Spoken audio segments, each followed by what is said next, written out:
అమ్మా, నాన్న, బాబాయ్ నన్ను క్షమించండి. నేను హనవ్వలేనిది బతకలేను. అది నాకు చచ్చేంత ఇష్టం. నేను కూడా దానికి అంతే ఇష్టం.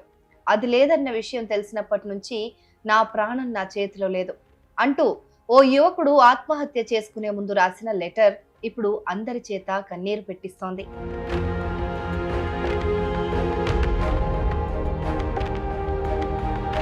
అసలేమైందంటే, ప్రేమ పెళ్లికి పెద్దలు నిరాకరించడంతో ఓ యువకుడు ఆత్మహత్య చేసుకున్నారు. ముందుగా ట్రైన్ కింద పడి ప్రియురాలు ఆత్మహత్య చేసుకోగా ఆమె మరణ వార్త విని తట్టుకోలేక ప్రియుడు బావిలోకి దూకి ఆత్మహత్యకు పాల్పడ్డాడు. వచ్చే జన్మలో అయినా నా బంగారు తల్లిని పెళ్లి చేసుకుంటా అంటూ లేఖ రాసి ఆత్మహత్యకు పాల్పడ్డాడు. ప్రేమ జంట మృతితో ఇరు కుటుంబాల్లో విషాద ఛాయలు అలుముకున్నాయి. కొడుకో నువ్వు పడ్డారా కొడుకో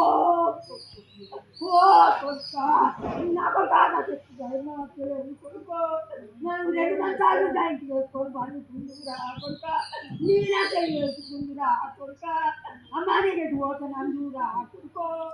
మంచిర్యాల జిల్లా దండేపల్లి మండలం కొరవిచల్మ గ్రామానికి చెందిన దుంపటి అంజన్న కూతురు హితవర్షిణి. ఈ యువతి గట్కేసర్ పరిధిలోని ఓ కాలేజ్లో బీటెక్ ఫైనల్ ఇయర్ చదువుతోంది. అదే గ్రామానికి చెందిన వినయ్ హితవర్షిని ప్రేమించుకున్నారు. అయితే వీరిద్దరూ ఒకటే కమ్యూనిటీకి చెందిన వారని తెలుస్తోంది. అయినా కొన్ని కారణాలతో పెద్దలు వీరి వివాహానికి ఒప్పుకోలేదట. దీంతో సెలవులకు ఇంటికి వెళ్లిన హితవర్షిని తిరిగి కాలేజ్ ప్రారంభమవుతుండటంతో హైదరాబాద్ తిరిగొచ్చింది. ఇంతలోనే ఏమైందో ఏమో గాని బీబీనగర్ ఘట్కేసర్ మధ్యలోని రైల్వే ట్రాక్ వద్ద ట్రైన్ కింద పడి ఆత్మహత్యకు పాల్పడింది. అయితే యువతి చివరిగా తన గ్రామానికి చెందిన వినయ్ బాబు అనే యువకుడితో ఫోన్ మాట్లాడినట్లు గుర్తించారు. అతన్ని విచారించేందుకు వెళ్ళగా అతను కూడా బావిలో దూకి ఆత్మహత్య చేసుకున్నాడని తెలుసుకున్నారు. అయితే యువకుడు రాసిన సూసైడ్ నోట్ ఆధారంగా వీరిద్దరి ప్రేమ బయటపడింది. పెద్దలు వీరి పెళ్లికి నిరాకరించడంతోనే ఈ దారుణానికి పాల్పడ్డారని పోలీసులు నిర్ధారించారు. వినయ్ బాబు తల్లి ఫిర్యాదు మేరకు కేసు నమోదు చేసి దర్యాప్తు చేస్తున్నట్లు పోలీసులు తెలిపారు. 8/9/2025న వేనంక వినయ్ బాబు దండపల్లి మండలం రాజంపేట విలేజ్ చెందినటువంటి 20 సంవత్సరాల అబ్బాయి క్యాస్ట్ కుమారి అనే వ్యక్తి ఈరోజు మధ్యాహ్నం పూట 2 గంటల ప్రాంతంలో వెంకట్రావుపేట శివార్లో ఉన్నటువంటి బుచ్చేపల్లి గ్రామ శివార్లో ఉన్నటువంటి ఒక వ్యవసాయ భవనంలో దూకి ఆత్మహత్య చేసుకోవడం జరిగింది.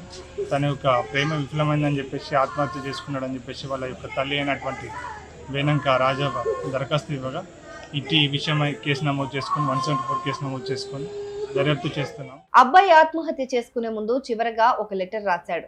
తమ ప్రేమను ఒప్పుకోనందువల్లే ఆత్మహత్య చేసుకుంటున్నట్టు అమ్మాయి తరపు బంధువు పోలీసు కావటంతో బెదిరింపులకు గురి చేశాడని అందులో వినయ్ రాసుకొచ్చాడు. హనవ్వలేనిదే తాను బ్రతకలేనని వాళ్ళ అమ్మా నాన్నకు క్షమాపణలు చెప్పాడు.